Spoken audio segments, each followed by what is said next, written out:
श्री परमात्मने नमः। जय राम श्री राम जय जय राम। श्री वाल्मीकि रामायण अयोध्या कांड 56वां सर्ग।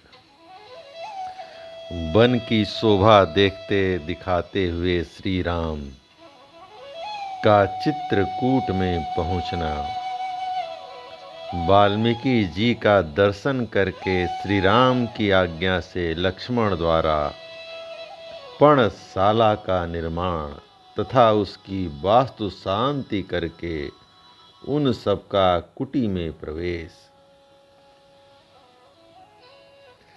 तदंतर रात्रि व्यतीत होने पर रघुकुल शिरोमणि श्री राम ने अपने जागने के बाद वहां सोए हुए लक्ष्मण को धीरे से जगाया और कहा,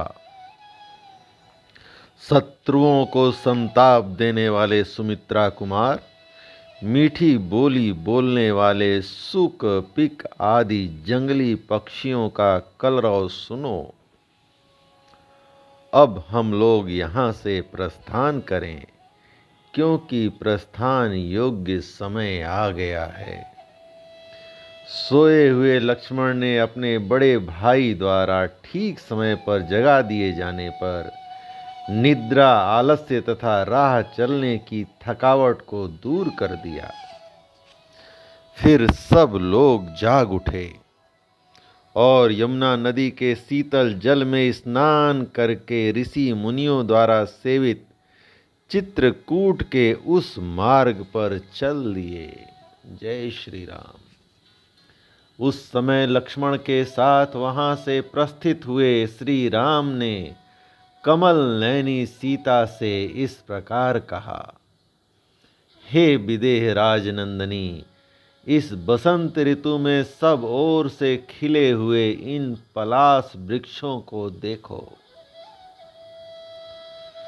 ये अपने ही पुष्पों से पुष्पमालाधारी से प्रतीत होते हैं और उन फूलों की अरुण प्रभा के कारण प्रज्वलित होते से दिखाई देते हैं। देखो, ये भिलावे और बेल के पेड़ अपने फूलों और फलों के भार से झुके हुए हैं। दूसरे मनुष्यों का यहाँ तक आना संभव न होने से ये उनके द्वारा उपयोग में नहीं लाए गए हैं। अतः निश्चय ही इन फलों से हम जीवन निर्वाह कर सकेंगे। फिर लक्ष्मण से कहा, हे लक्ष्मण, देखो, यहाँ के एक एक वृक्ष में मधुमक्खियों द्वारा लगाए और पुष्ट किए गए मधु के छत्ते कैसे लटक रहे हैं। इन सब में एक एक द्रोण लगभग 16 सेर मधु भरा हुआ है। वन का यह भाग बड़ा ही रमणीय है। यहाँ फूलों की वर्षा हो रही है और सारी भूमि पुष्पों से आच्छादित दिखाई देती है। इस वन प्रांत में यह चातक पी कहाँ की रट लगा रहा है। इधर वह मोर बोल रहा है, मानो पपीहे की बात का उत्तर दे रहा हो। यह रहा चित्रकूट पर्वत, इसका शिखर बहुत ऊंचा है। झुंड के झुंड हाथी उसी ओर से जा रहे हैं और यहाँ बहुत से पक्षी चहक रहे हैं। तात, जहाँ की भूमि समतल है और जो बहुत से वृक्षों से भरा हुआ है, चित्रकूट के उस पवित्र कानन में हम लोग बड़े आनंद से विचरेंगे। सीता के साथ दोनों भाई श्री राम और लक्ष्मण पैदल ही यात्रा करते हुए यथा समय रमणीय एवं मनोरम पर्वत चित्रकूट पर जा पहुँचे। वह पर्वत नाना प्रकार के पक्षियों से परिपूर्ण था। वहाँ फल मूलों की बहुतायत थी और स्वादिष्ट जल पर्याप्त मात्रा में उपलब्ध था। उस रमणी शैल के समीप जाकर श्री राम ने कहा, सौम्य, यह पर्वत बड़ा मनोहर है। नाना प्रकार के वृक्ष और लताएं इसकी शोभा बढ़ाती हैं। यहाँ फल मूल भी बहुत है। यह रमणी तो है ही, मुझे जान पड़ता है कि यहाँ बड़े सुख से जीवन निर्वाह हो सकता है। इस पर्वत पर बहुत से महात्मा मुनि निवास करते हैं। तात, यहीं हमारा वास स्थान होगा। तात, यही हमारा वास स्थान होने योग्य है। हम यहाँ निवास करेंगे। ऐसा निश्चय करके सीता, श्री राम और लक्ष्मण ने हाथ जोड़कर महर्षि वाल्मीकि के आश्रम में प्रवेश किया और सबने उनके चरणों में मस्तक झुकाया।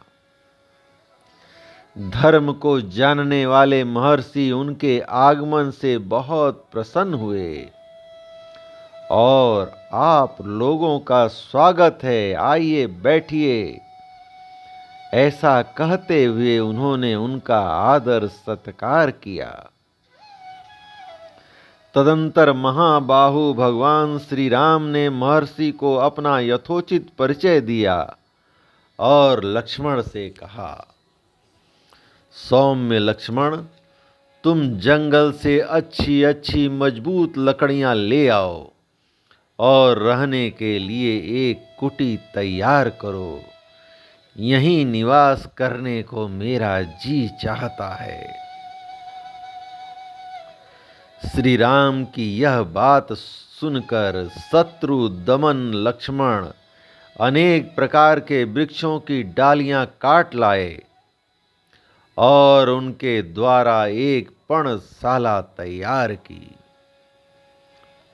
वह कुटी बाहर भीतर से लकड़ी की ही दीवार से सुस्थिर बनाई गई थी और उसे ऊपर से छा दिया गया था, जिससे वर्षा आदि का निवारण हो। वह देखने में बड़ी सुंदर लगती थी। उसे तैयार हुई देखकर एकाग्र चित्त होकर अपनी बात सुनने वाले लक्ष्मण से श्री राम ने इस प्रकार कहा, सुमित्रा कुमार, हम गज कंद का गुदा लेकर उसी से पर्णशाला के अधिष्ठाता देवताओं की पूजा करेंगे, क्योंकि दीर्घ जीवन की इच्छा करने वाले पुरुषों को वास्तु शांति अवश्य करनी चाहिए। कल्याणदर्शी लक्ष्मण, तुम गजकंद नामक कंद को उखाड़कर या खोदकर शीघ्र यहाँ ले आओ, क्योंकि शास्त्रोक्त विधि का अनुष्ठान हमारे लिए आवश्यक कर्तव्य है। तुम धर्म का सदा ही चिंतन किया करो। भाई की इस बात को समझकर शत्रु वीरों का वध करने वाले लक्ष्मण ने उनके कथनानुसार कार्य किया। तब श्री राम पुनः बोले, लक्ष्मण, इस गजकंद को पकाओ, हम पर्णशाला के अधिष्ठाता देवताओं का पूजन करेंगे, जल्दी करो। यह सौम्य मुहूर्त है और यह दिन भी ध्रुव संज्ञक है, अतः इसी में यह शुभ कार्य होना चाहिए।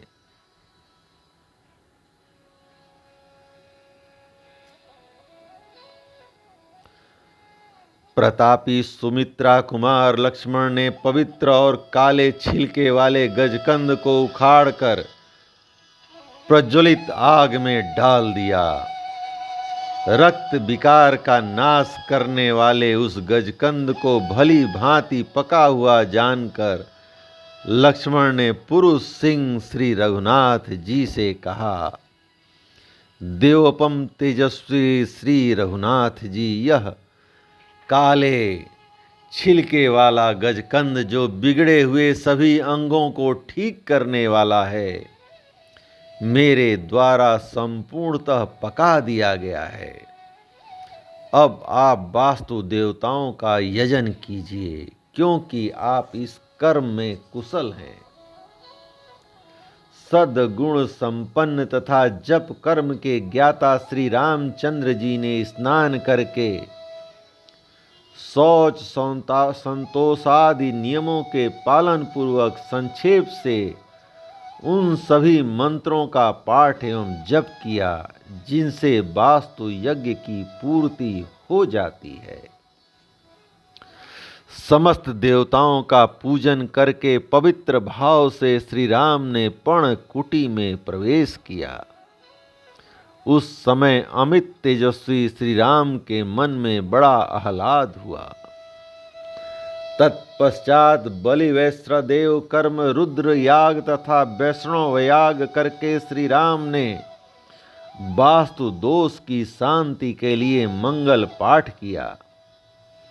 नदी में विधि पूर्वक स्नान करके न्यायतः गायत्री आदि मंत्रों का जप करने के अनंतर श्री राम ने पंचसूना आदि दोषों की शांति के लिए उत्तम बलि कर्म संपन्न किया।